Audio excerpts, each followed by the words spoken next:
भारत और पाकिस्तान के बीच चल रहे तनाव के बीच गुजरात के पोरबंदर में एक संदिग्ध नाव मिली है। ये संदिग्ध पाकिस्तानी नाव भारत के इलाके में मिली है। इस संदिग्ध नाव के साथ ही 9 लोगों को हिरासत में भी लिया गया है। पाकिस्तान की तरफ से हमले की आशंका के चलते भारतीय सुरक्षा एजेंसियां सतर्क हैं। गुजरात से लगे समुद्र तट में भी कोस्ट गार्ड चक्कर लगा रहे थे। उसी दौरान सुबह करीब 10:15 बजे एक संदिग्ध नाव मिली है। तस्वीरें देखिए आप। शुरुआती जांच में पता चला है कि इस नाव में पाकिस्तानी मछुआरे सवार थे और इस नाव से अब 9 लोगों को हिरासत में भी लिया गया है।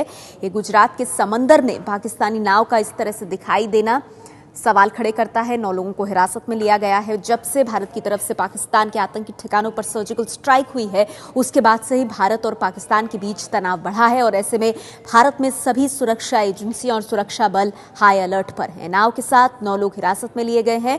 ये गुजरात के समंदर में ये नाव दिखाई दी है और शुरुआती जांच में नाव में मछुआरे पाए गए हैं। हालांकि ये पाकिस्तानी नाव है, इस वजह से इस पूरे मामले की जांच बेहद अहम हो जाती है। एबीपी न्यूज संवाददाता ब्रिजेश कुमार सिंह हमारे साथ फोन लाइन पर जुड़ गए हैं। ब्रिजेश, और क्या जानकारी मिल रही है इस नाव को लेकर?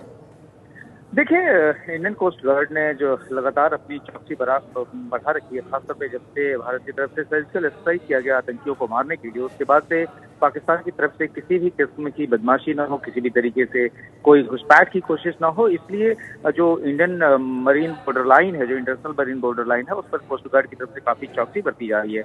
और जब देखा यह गया कि एक पाकिस्तानी बोट जो है वह भारत के इलाके में घूम रही है, तो उसको तत्काल कोस्ट गार्ड के शिप ने पकड़ा और उनको लेके पोरबंदर आया गया है और उनसे आगे की पूछताछ की जा रही है। कुल 9 लोग हैं जो कि उस बोट पर सवार थे। अभी तक जो है उनसे पूछताछ में क्या सामने आया है, इसका खुलासा कोस्ट गार्ड ने नहीं किया है, लेकिन कहीं ना कहीं इस बात का रिफ्लेक्शन है कि कितनी चौकसी बरती जा रही है फिलहाल मौजूदा हालात को देखते हुए।